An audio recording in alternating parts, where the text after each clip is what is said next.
Corona की vaccine की कामयाबी की खबरों से लोगों में ये तासुर उभरा है कि शायद हम जल्द इस वबा पर काबू पा लेंगे, लेकिन माहिरीन इसकी नफी करते हैं। माहिरीन के मुताबिक माजी के तजर्बात से ये पता चलता है कि किसी भी वैक्सीन से बीमारी पर फौरन काबू नहीं पाया जा सकता और वैक्सीन बीमारी के खिलाफ इक़दामात का सिर्फ एक हिस्सा होती है।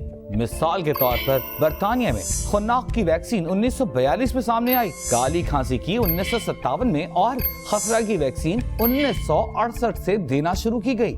वैक्सीन सामने आने के 77 साल बाद खुन्नाक के 2019 में 10 केसेस सामने आए, काली खांसी के 2019 में 3994 केसेस, जबकि खसरा के बरतानिया से 2422 केसेस रिपोर्ट हुए। यानी इन बीमारियों के खिलाफ कामयाबी दहाइयों के बाद हासिल हुई।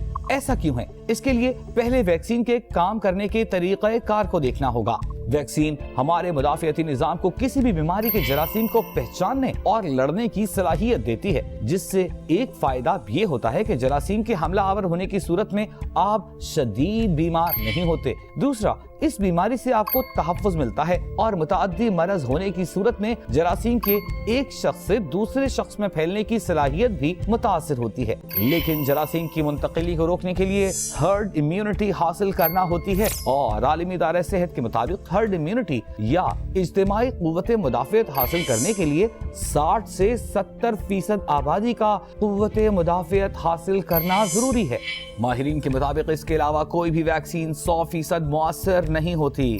फाइजर और मॉडर्ना ने अपनी वैक्सीन के 90% से ज़ायद तक मुअस्सर होने का दावा किया है, जिसका मतलब ये है कि वैक्सीन मिलने के बाद भी हर 10 में से एक फर्द कोरोना वायरस के खिलाफ लड़ने की सलाहियत हासिल नहीं कर पाएगा।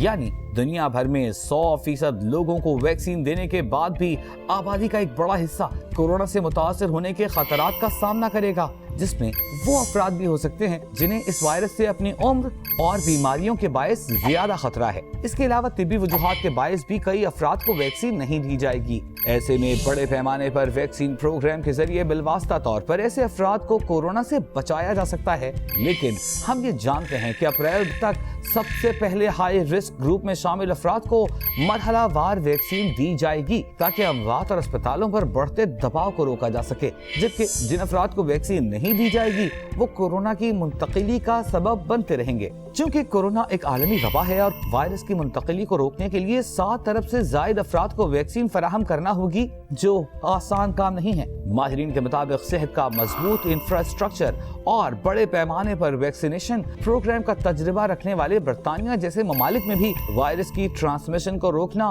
किसी चैलेंज से कम नहीं। इसके अलावा फाइजर और मॉडर्ना जैसी वैक्सीन की नकलो हमल भी आसान नहीं, जिसके लिए बाकायदा कोल्ड चेन सिस्टम की जरूरत पड़ेगी।